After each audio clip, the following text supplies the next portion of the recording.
De los caudillos al surgimiento del PNR. A partir de 1917 fue claro el predominio militar y político del nuevo grupo, desarrollando bajo influencia del maderismo y el constitucionalismo, el cual dominaría la escena política nacional hasta 1940.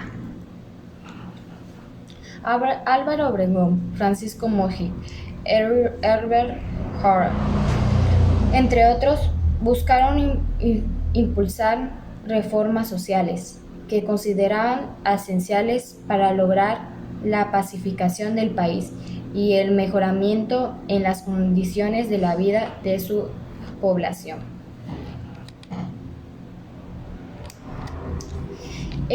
A partir de 1920, las batallas cesaron para comenzar una nueva etapa de la historia de México.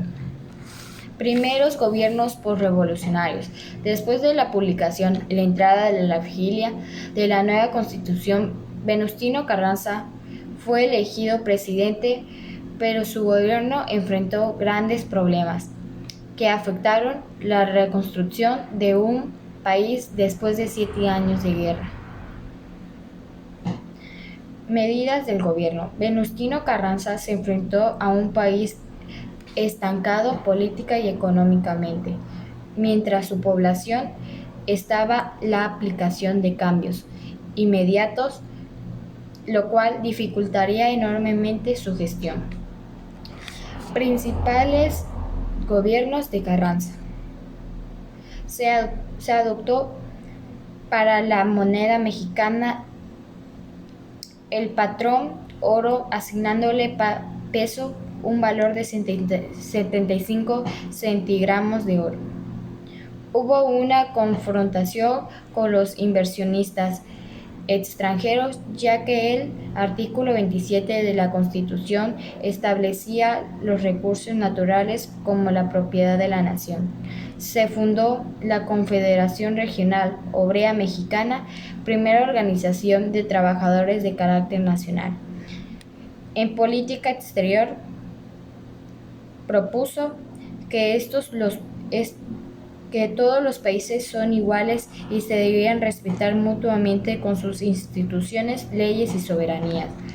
Aparecieron organizaciones políticas regionales como el Partido Socialista del Sureste, el Partido Socialista Agrario de Campeche. Emergieron nuevas organizaciones políticas como partido político, por ejemplo el Partido Nacional Agrarista del Partido Liberal. Las elecciones de 1920. Desde 1920 lanzó un manifiesto de 1 de junio de 1919 en el que se postulaba como candidato a la presidencia y causaba al gobierno las faltas a la moral y de incapacidad, pero no saber consolado la paz de un país. Rebelión de Agua Prieta.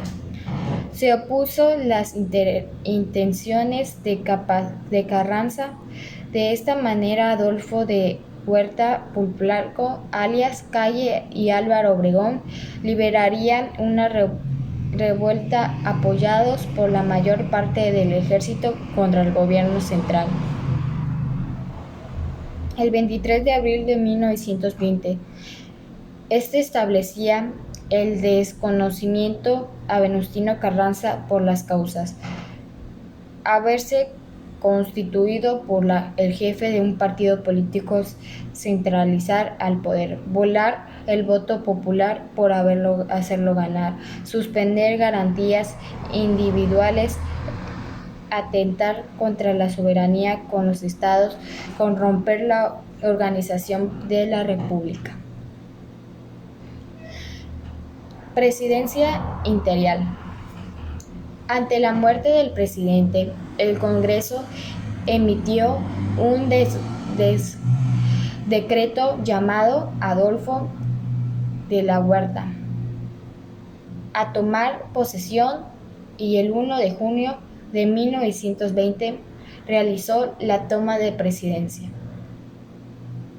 Durante 6 meses que duró su administración, contó con el apoyo del ejército, lo cual le permitió continuar el proceso de pacificación que había iniciado Carranza. Principales logros. Consiguió el compromiso por parte del general Francisco Villa, retirarse con sus hombres a la vida privada. Inició un programa de reforma agraria que benefició a 128 pueblos, entre ellos a los yaquis. No reprimió los movimientos huelguistas que enfrentó. Convocó elecciones en 1920 para escoger al nuevo. Adolfo de la Huerta tuvo un destacado papel como gobernador de Sonora, donde se arregló conflictos con empresas extranjeras, mejoró las vías de comunicación y puertos, entre otras acciones. Los problemas en el campo no se solucionaron en la noche a la mañana. A inicios de la década de 1920 había señales de cambio, pero aún habría que esperar varios años para la reforma agraria. El presidencialismo se llama así periodo extranjero de 1920 al 200, en el que el Ejecutivo Federal tenía mucha fuerza tanto en la toma de decisiones como la designación no directa del sucesor presidencial. Los presidentes posteriores se fueron dotando de un poder no previsto con Constitución, como la subordinación del poder legislativo frente al jefe único del Ejecutivo. La presidencia de Álvaro Obregón. Las elecciones de 1920 dieron como resultado la llegada al poder de Álvaro Obregón. Su administración incluyó a los sonorenses que lo habían apoyado. Además, nombró a Adolfo de Huerta Ministerio de Hacienda y a Plutarco Elías Calles Ministerio de Guerra.